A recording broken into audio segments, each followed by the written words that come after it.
तो लोकसभा चुनाव लगातार नजदीक आ रहे हैं। इसी क्रम में लगातार हम तमाम सियासतदानों से बातचीत करते हैं उन तमाम मुद्दों को लेकर जो मुद्दे जनता आवाम या सियासत से जुड़े हुए हैं। और इसी क्रम में जानेंगे हम इस समय पुंडरी में है और जानेंगे बातचीत करेंगे हमारे साथ कांग्रेस के बड़े नेता उज्जवल सिंह है, तो उनसे एक चर्चा करेंगे राजनीति को लेकर। सर, बहुत बहुत स्वागत आपका। उज्जवल जी, मौजूदा जो परिस्थितियां हैं, लोकसभा चुनाव है जहां तमाम राजनीतिक पार्टियां अपने अपने दावे करती हैं, तो मौजूदा जो परिस्थितियां हैं वो कहां देखते हैं? कांग्रेस कहां पर दिखाई दे रही है, जहां 10 सीटों में एक पर वो गठबंधन के साथ चुनाव लड़ रहे हैं, 9 में खुद चुनाव लड़ रहे हैं। कांग्रेस जो 9 सीटों पे लड़ रही है, एक उनकी सहयोगी पार्टी है कुरुक्षेत्र लोकसभा। हम्म। 10 की 10 सीटों पे कांग्रेस विजय हो रही है, जी। भारी मत से विजय हो रही है। हम्म। इसका कारण है जन आक्रोश। हम्म। जन आक्रोश में पिछले 10 साल से मनोहर लाल ने कोई काम नहीं किया। बेरोजगारी बढ़ाई है, लोगों का शोषण किया है, किसानों पे बंदूकें गोले चलाई हैं, हम्म। लाठियां मरवाई हैं। हम्म। जो आशा वर्कर थी, हम्म। जिस औरत के पेट में बच्चा है, उसके ऊपर पेट में लाठियां मारी हैं पुलिस। इतना जुल्म किया, इतना जुल्म तो मेरे ख्याल में रावण और कंस के टाइम में भी नहीं होता था जी। जितना मनोहर लाल ने किया है। हम्म। मनोहर लाल एक हरियाणा का हिटलर है। हम्म। इस हिटलर को विदाई करने के लिए आज पूरे प्रदेश के अंदर जन आक्रोश हो चुका है। और मनोहर लाल में अगर कोई लोकप्रिय होती तो ये इस बीजेपी इसको क्यों हटाती? बीजेपी को खुद भी पता है ये नकारा आदमी है। जी। नकारा आदमी को हटाने के बाद जो ये नया मुख्यमंत्री बनाया, हम्म। ये ना मुख्यमंत्री रहे ना एमपी ढंग का है। हम्म। ये 5 साल लोग इसको फोन करते रहे, इसने किसी का फोन ही नहीं उठाया। हम्म। ये तो दूसरा पंजाब वाला चन्नी पैदा हो गया। हम्म। चन्नी हो गया, जी। ये किसी काम का नहीं है। जी। और मैं करनाल गया था त्रिलोचन के चुनाव में, हम्म। वहां भी लोगों ने इसको नकार दिया। हम्म। और लोग कह रहे हैं भी यहाँ तो त्रिलोचन कम से कम हम्म। 85-90 हजार वोटों पे आज खड़ा है। जी। हाँ जी। तो जिस तरह से हम बातचीत कर रहे हैं सर, लोकसभा चुनाव के आप बता रहे हैं किन सीटों पर क्या रुझान दिखाई दे रहा है। आपने मुख्यमंत्री की कार्यशैली के बारे में बताया। एक बार हम चर्चा कर रहे हैं जो मौजूदा जो सरकार है इसके कामकाज को लेकर। पुंडरी की बात करें, आपका अपना गृह क्षेत्र है, तो पुंडरी को आप कितना विकसित शहरों में मानते हैं? 10 साल का कार्यकाल रहा। भाजपा बहुत दावे करती है, मौजूदा विधायक बड़े दावे करते हैं कि जितना पैसा अब की बार आया उतना जो है कभी नहीं आया होगा। आपके नजरिए से क्या देखते हैं? जो पिछले 2014 से बीजेपी आई है, हम्म। पूंडरी और कैथल में कोई काम नहीं हुआ जी। सिवाय बकवास बातों के। हम्म। ये कर देंगे, पोर्टल ले आएंगे। पोर्टल तो आया, यहाँ पर कोई काम कोई नहीं आया। जी। जब किसानों ने अनाज भेजने की कोशिश करी, उनका लाठी मारी है इस मैदानी के अंदर, हम्म। मच्छरों ने खाए हैं, बुरा हाल किया है। हम्म। और पिछले 2014 में यहाँ दिनेश कौशिक नाम का एक आदमी एमएलए बना था, हम्म। उसने कोई काम नहीं किया। हम्म। हाँ जी, हाँ जी, हाँ जी, हाँ जी के सिवाय कुछ उसके बाद कोई बात नहीं थी। हम्म।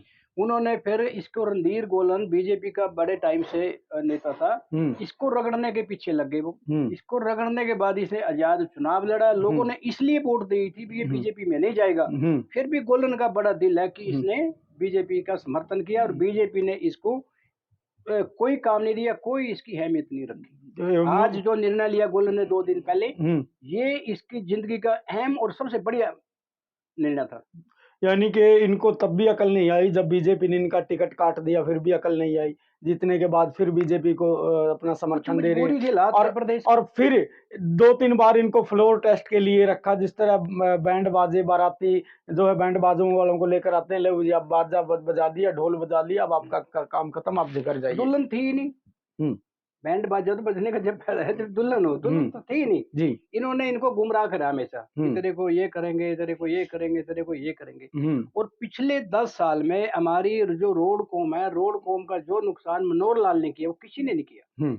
हमारी रोड कॉम के बच्चे बाहर चले गए, यहाँ हम्म। जमीन बेच के गए हैं, बहुत बुरे हाल हुए हैं। हम्म। और ना हमारा कोई कैबिनेट में मिनिस्टर लिया, ना कोई तवज्जो दी, ना कुछ दी। ऐसी भी बातें बातें कितनी हैं। टिकटें दी आपके समाज को पिछले कभी कोई एक 2019 आधी में? दी होगी, एक आधी दी होगी। हम्म। कोई हारने के लिए दी है, कोई जीतने के लिए। कि यहाँ पर हमारे मित्र थे, वेदपाल को फंसा दिया यहाँ लागे पुंडरी। हम्म। वो 20,000 21,000 वोट ली। हम्म। उसको टिकट देनी चाहिए थी, असंध से देते, इंद्री से देते, करनाल से देते। हम्म। ये रोहतक आदमी आके करनाल में चुनाव लड़ रहे हैं, वहां करनाल से देते वेदपाल आपका को। कहना है कि 2019 में इनका टिकटों का वितरण ही गलत था, इसीलिए इनको ये मुंह की खानी पड़ी थी। टिकटों का वितरण ही गलत था जी। जी। तो जिस तरह से हम बात कर रहे हैं सर, कुरुक्षेत्र लोकसभा की बात करें तो सुशील गुप्ता को कहाँ देखते हैं? सामने जिंदल चुनाव लड़ रहे हैं, अभय सिंह चौटाला अपने मुद्दों को लेकर आए हैं। कुरुक्षेत्र लोकसभा को कहाँ देखते हो सर? जो पार्टी है चाबी हम्म और चश्मा, हम्म ये तो अपना सिंबल बचाने के चक्कर में फिर रहे हैं। जी भी सिंबल बच जाए हम्म और नहीं तो 2 4 5% वोट आ जाए, ये तो हम्म यहाँ पर खड़े हैं। और जो ये नवीन जिंदल है, इसका है ही कुछ नहीं है। हम्म पिछले 10 साल से लोगों में आया नहीं। आज इसने सर्कस खोल रखी है। हम्म वे कहीं आज जय किशोरी आएगी, हम्म आज हेलीकॉप्टर आएगा, हेलीकॉप्टर देख लेंगे लोग। हम्म आज फली आएगा, ये बातें यानी कि इनके पास कोई वास्तविक मुद्दा कोई नहीं है जनता के लिए। हम्म नहीं, इन्होंने पिछले 10 साल पहले हमने एमपी बनाया, इन्हें हम्म कोई काम किया। हम्म और 10 साल में नवीन के साथ रहा, हमारा मित्र है, ये कांग्रेस में था। इसने किसी भी वर्कर का कभी कोई कार्य ही नहीं किया। जी। तो जिस तरह ये जो वोट मांग रहे हैं आजकल, एक मुद्दा बड़ा छाया हुआ है जिस पर ये वोट मांगते हैं क्या? कि हमने पिछले 4 से 14 तक हम्म। लड़कियों के कन्यादान पर 10 करोड़ रुपए खर्च किए हैं, इसलिए हमें वोट दें। ना ना ना, कितना उचित मानते हैं इस बात कुछ को, नहीं जहां इसने हम किया। गांव में जाते हुए भी एक लड़की की शादी में चलते हुए कन्यादान देते हैं, जहां इनका गुणगान किया जा रहा है, ये बस 10 करोड़ नहीं हमने नहीं खर्च कर इन्हें दिए। इसने कुछ नहीं दिया। जो एक इलेक्शन एमपी की फंडिंग आती है, हम्म 2 करोड़ 1 करोड़ की, वो फंडिंग ही चाहे दीवारों पे लिपा पोती पे लगा दो, चाहे कहीं और लगा दो, हम्म वो इसने घर से कभी कुछ नहीं किया। अच्छा। हाँ जी। तो जिस तरह से बात करें, क्या आपको लगता है कि कांग्रेस अभी हरियाणा में फिर से सत्ता में वापसी कर पाएगी? 101% गुटबाजियां भी हावी हैं। कोई गुटबाजी नहीं काम करेगी, ना कोई गुटबाजी है। जी ये तो सत्ता की लड़ाई होती है। सत्ता की लड़ाई में एक घर में 4 चौधरी भी जाता है, भी बापू मेरे को चाबी दे दे, बापू मेरे को चाबी दे दे। तो बीजेपी में भी लगता है गुटबाजियां हैं। बीजेपी में तो क्या है, जब आप आमने सामने बैठे हो कहेंगे आओ जी कुलदीप जी, आओ जी उज्जवल जी, आओ जी संदीप जी, पीछे उड़ते चुगली करते हैं एक दूसरे की। उनके तो खून में चुगली चपटी है, यानी कि उनमें भी गुटबाजियां हैं। बहुत ज्यादा, क्या जरूरत से ज्यादा। क्या इसी के कारण ये जो सीएम की अदला बदली उसी के कारण हुई? ये तो इनकी बेवकूफी थी। हम्म इन्होंने सोचा था भी हम बैकवर्ड को साध लेंगे, इसको साध लेंगे, उसको साध लेंगे। हम्म इनसे तो जिस आदमी को इन्होंने चीफ मिनिस्टर बनाया, हम्म उससे अपनी वाइफ की जमानत जब्त हो गई जिला परिषद में। सुमन सैनी, सुमन सेन, नायब सैनी की धर्म नायब पत्नी। सैनिक सैनिक की बहू को जी अपनी जमानत जब्त करा के आई है। हम्म तो लगता है कि आपको अब 2024 का जो विधानसभा चुनाव होगा, हम्म। उसमें कितनी सीटें भाजपा जीत सकती है, कांग्रेस का क्या रहेगा? सिंगल और डिजिट में रहेगी। सेंटर की बात करें तो सेंटर में क्या फिर से मोदी बन सकेंगे, जो नहीं 400 नहीं पार का नहीं, नारा 400 लेकर पार का एक जुमला है। हम्म जैसे 75 पार का नारा हरियाणा में दिया था इसने, मनोहर लाल खट्टर है, और इनका अध्यक्ष था उस टाइम वो कोई सुभाष 75 बराला। पार का नारा दिया था। 75 पार का दिया था, वो 75 पार वाला झूठा नारा है। हम्म 75 पार में 40 आई थी बड़ी मुश्किल से, वो भी जेजेपी ने वोट काट ली थी। नहीं तो कांग्रेस पिछली बार भी आ रही थी। जी वही सेंटर में है 400 पार। ये 400 पार नहीं, 185 पार नहीं हो सकते। जी। यूपी तो में इनकी लात पतली है, यूपी में 40 सीट क्रॉस नहीं कर रहे हैं। तो 2014 और 2019 तक का जो दौर रहा, उसमें काफी भगदड़ रही, लोगों में होड़ रही भाजपा ज्वाइन करने की। 4 जून के बाद कुछ लगता है कि ये लोग और भी छोड़कर जा सकते हैं? कुछ तो पहले छोड़कर जा चुके हैं, बड़े नेताओं की बात बता दूं, रामपाल माजरा भाजपा छोड़कर जा चुके हैं, सज्जन ढुल भाजपा में आए थे, बूटा सिंह भाजपा में आए थे, फूल सिंह खेड़ी भाजपा में, बहुत से बड़े नेता है जो भाजपा में आए थे, पहले इन्होंने छोड़कर जा चुके सबको हैं। एक गुट्टी पिलाई थी। जो पहले एक गुट्टी आती, मुगली गुट्टी 555, बच्चों को पिलाते थे भी 10 ना लगे, ये ना लगे, वो ना लगे।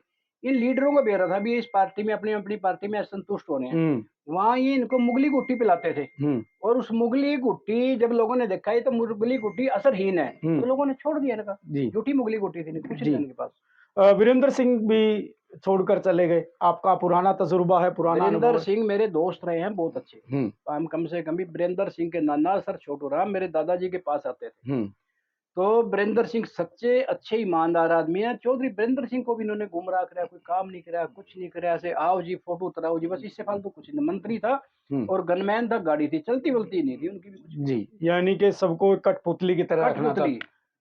बीजेपी में आता तो आदमी शौक से है, जब 4 साल 5 साल रहता है नहीं, उसके रिश्तेदारी उससे बात करने बंद कर देते हैं। जी। बीजेपी ऐसा कर देती है, आदमी खत्म कर देती है। चलो जेजेपी इसके पास आई थी, जेजेपी खत्म हो गई। आज चलो, लोग गांव में नहीं घुसने दे रहे उसको। आपका एक पुराना राजनीतिक बैकग्राउंड है, आपके बाप दादा राजनीति में रहे, सियासत करते रहे हैं, तो आपकी भी कुछ तैयारी हैं, अगर कांग्रेस हाईकमान आपको टिकट दे तो चुनाव लड़ने की इच्छा मैं केंद्रीय तो से? टिकट कोई ना मांगूंगा और ना मैं चाहता टिकट मांगना। अगर रब ने चाहा हम्म तो अलग बात है। नहीं, मैं कोई कैंडिडेट कोई विधानसभा का मेरी कोई तैयारी नहीं है। मेरी तो जन सेवा और पार्टी की सेवा करना ही मकसद है। जी। जी। तो मकसद आपका ये है कि भाई कांग्रेस सत्ता में आए? कांग्रेस सत्ता में आए, लोगों का जन कल्याण करे। जी। जो बीजेपी ने 10 साल में लोगों के साथ बुरे हाल करे हैं, बिजली के बिलों पे, इन पे, उन पे महँगाई बढ़ाई है, उससे छुटकारा मिले, भ्रष्टाचार से छुटकारा मिले। और ये जो क्रूर तानाशाह था अपना मनोहर लाल, हम्म, आज भी सीएम वही है। ये जो सैनी ये कठपुतली है, हम्म, सारा स्टाफ मनोहर लाल का बैठा है वहाँ पर। जी आज मनोहर लाल के पास जो सिक्योरिटी है, सीएम से भी ज़्यादा है। जी। चलो ठीक है।